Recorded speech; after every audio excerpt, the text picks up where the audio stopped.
Warahmatullahi wabarakatuh. Kami dari kelompok LCSIK mata kuliah IMK akan mempresentasikan tugas progres UI UX Iglesias. Slide selanjutnya aja. Kelompok kami terdiri dari yang pertama ada saya Adi Maulana, selanjutnya ada Jangan Rizky Saya Abdullah. saya Firaditsi Sania Karur.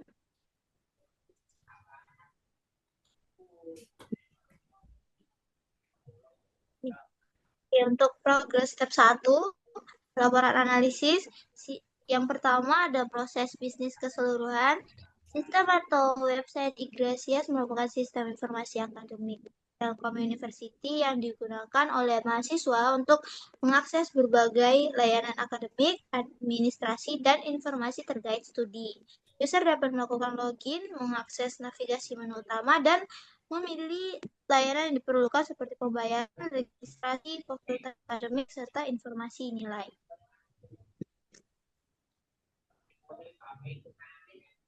Untuk yang kedua ada requirement system. Yang pertama functional requirement ada autentikasi pengguna, manajemen akademik, pendaftaran dan pembayaran, layanan kemahasiswaan, dan monitoring dan evaluasi. Untuk yang non-functional requirement, di sini ada keamanan, ketersediaan, kinerja, skalabilitas, dan kompatibilitas. Untuk yang ketiga, mental model pengguna.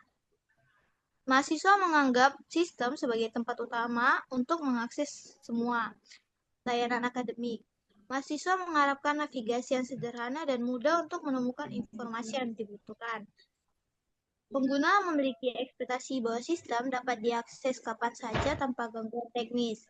Yang selanjutnya, mahasiswa ingin mendapatkan feedback yang jelas ketika melakukan input atau mencari informasi. Pengguna memiliki ekspektasi bahwa sistem dapat diakses kapan saja tanpa gangguan teknis, dan mahasiswa ingin mendapatkan feedback yang jelas ketika melakukan transaksi atau mencari informasi, dan mahasiswa menginginkan transparansi dalam pembayaran dan nilai akademik. Yang terakhir, mahasiswa berharap sistem memiliki fitur komunikasi yang efektif dan dosen dan perwalian. Yes. Yang keempat, task analisis atau HTA.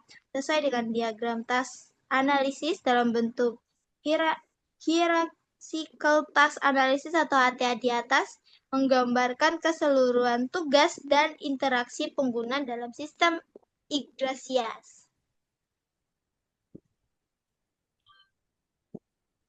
Yang kelima, konseptual model. Registrasi akademik terdiri dari beberapa langkah utama yang harus dilakukan mahasiswa agar bisa mengikuti perkuliahan dengan lancar. Yang pertama, akses Yggdrasil. Mahasiswa harus masuk ke platform Yggdrasil untuk melakukan registrasi. Bisa diakses melalui website resmi Yggdrasil menggunakan akun SSO kampus. Yang kedua, masukkan username dan password. Login menggunakan akun yang diberikan oleh kampus. Yang ketiga, masuk ke dashboard utama. Jadi setelah login, mahasiswa akan diarahkan ke dashboard utama dan pilih menu yang dibutuhkan seperti registrasi mata kuliah atau pembayaran. Yang keempat, kalender akademik berisi informasi penting seperti masa registrasi, perkuliahan, dan ujian. Berguna untuk membantu mahasiswa merencanakan registrasi dan pembayaran tepat waktu. Harus diperhatikan agar tidak melewatkan jadwal penting. Yang kelima, jadwal perkuliahan. Setelah registrasi berhasil, mahasiswa dapat melihat jadwal kuliah di Yggdrasil. Di situ berisi informasi hari, jam, dosen, dan ruangan perkuliahan. Harus dipantau secara berkala karena bisa ada perubahan. Untuk yang keenam, desain standar atau style guide. Jadi untuk style guide di sini itu ada 6 ya. Yang pertama itu warna utama, yang kedua tipografi, yang ketiga elemen UI, yang keempat struktur tata letak, yang kelima responsivitas, dan yang terakhir ikonografi. Ya, selanjutnya akan dijelaskan oleh teman saya.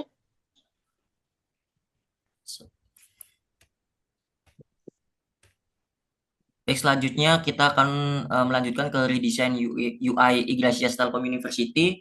Yang pertama, kita akan melakukan mockup dan desain perbaikan dari step 4 dan 5, yang dimana tampilan dashboard yang didesain ulang agar lebih minimalis, modern, dan mudah dinavigasi elemen-elemen yang ditonjolkan. Yang kedua ada justifikasi perubahan desain UI, di mana ada menu sistem, navigasi, dan tipe window. Dan yang ketiga, prinsip desain UI yang diterapkan. Ada simplicity, di mana tampilannya bersih dan sederhana, minim distraksi visual. Yang kedua ada konsistensi, di mana layout, warna, dan icon digunakan secara konsisten. Dan yang ketiga ada visibility, semua menu dan komen terlihat tanpa harus scroll panjang. Selanjutnya ada feedback, di mana menu aktif diberi highlight. Dan yang terakhir ada accessibility, kontras cukup tinggi icon dan ikonnya jelas.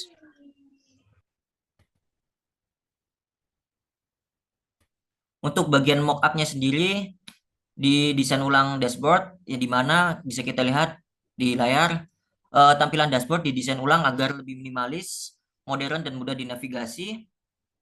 Elemen-elemen yang ditonjolkan adalah sidebar menu vertikal menyediakan akses cepat ke fitur utama. Terus ada top bar berisi nama user dan tombol logout. Terus ada banner utama menampilkan informasi penting secara visual, contoh jalur vokasi. Terus selanjutnya ada card informasi, di mana ini menampilkan notifikasi penting seperti pengumuman, beasiswa, jadwal, dan berita. Dan yang terakhir ada grid tata letak membantu pengguna memindahin informasi dengan cepat.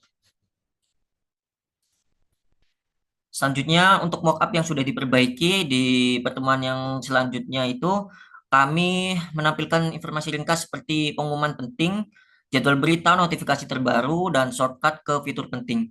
Pada sidebar di dashboard ini terdapat KRS nilai, pengajuan surat pengumuman dan beasiswa, jadwal dan berita seputar kampus. Tetapi pada mockup ini kita hanya menampilkan mockup untuk 3 fungsi dari yang terdapat pada sidebar, yaitu KRS, jadwal, dan nilai. Untuk pengaturan profil pengguna, kita dapat akses dengan menekan nama dari pengguna di pojok atas kanan. Hal ini kami putuskan karena agar pada tampilan dashboard menjadi lebih clean, simple, dan juga seragam untuk setiap Windows-nya. Sehingga profil ini sebagai pengecualian berbeda sendiri atau tidak seragam tampilannya dengan yang lain. Selanjutnya untuk halaman KRS atau kartu rencana studi, di sini menampilkan form pengisian KRS secara terstruktur dengan drop down, mata kuliah, jadwal, jumlah SKS, dan tombol simpan juga dan batalkan. Di menu selanjutnya ada menu halaman nilai. Di menu halaman nilai ini menampilkan daftar nilai per semester dalam bentuk tabel dinamis dan rapih. Di dalam tabel berisi kode mata kuliah dan nama kuliah tersebut serta nilai yang diperoleh oleh pengguna. Di menu navbar selanjutnya ada halaman jadwal, di mana di halaman jadwal ini bisa menampilkan tampilan mingguan atau weekly schedule dengan layout tabel grid, lengkap dengan nama matkul, jam, dan lokasi kelas. Ini untuk tampilan jadwal hampir sama atau mirip tampilan original di Gracias dengan kita ubah sedikit agar lebih simpel seperti bentuk Google Calendar. Selanjutnya adalah paper prototypingnya dari web kita, web Igrasias. Bagi berikut ada halaman login, kemudian ada halaman login kedua yaitu token authentifikator, kemudian ada dashboard utama, kemudian ada jadwal, nilai, dan KRS. Untuk storyboardnya, kita misalkan seorang mahasiswa login ke Gracias untuk mengisi KRS, lalu melihat jadwal kuliah dan nilai semester sebelumnya. Pada tahap awal, pengguna harus buka halaman Igrasias terlebih dahulu. Di halaman login, mahasiswa masukkan username dan password, Telkom University Surabaya. Kemudian setelah berhasil, pengguna harus masukkan token autentifikator ada di Google Authenticator atau meminta kode dari pusat dikirim ke WA. Kemudian setelah berhasil login, pengguna diarahkan ke halaman dashboard utama.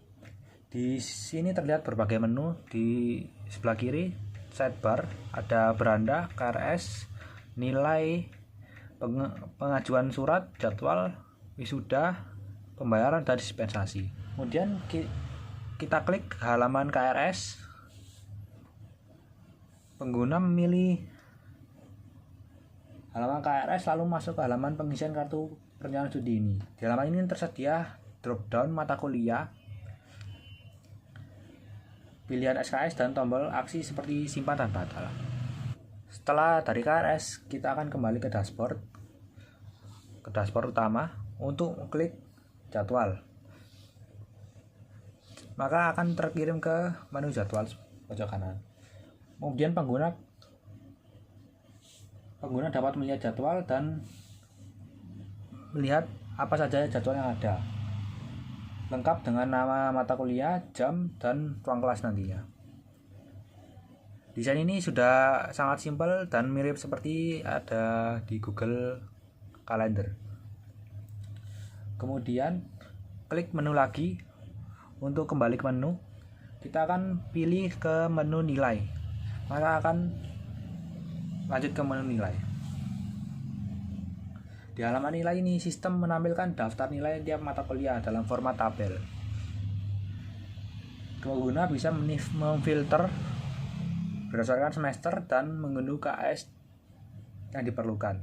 Juga terdapat ada indeks prediksi mahasiswa dari semester 1 sampai sekarang. Kemudian ada IPK-nya.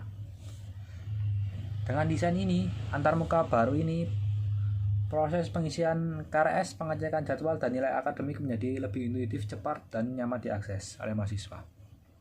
Maka kasus studi dari storyboard tadi sudah dapat dipenuhi. Baik, mungkin itu saja dari kelompok kami. Kurang lebihnya mohon maaf. Wassalamualaikum warahmatullahi wabarakatuh.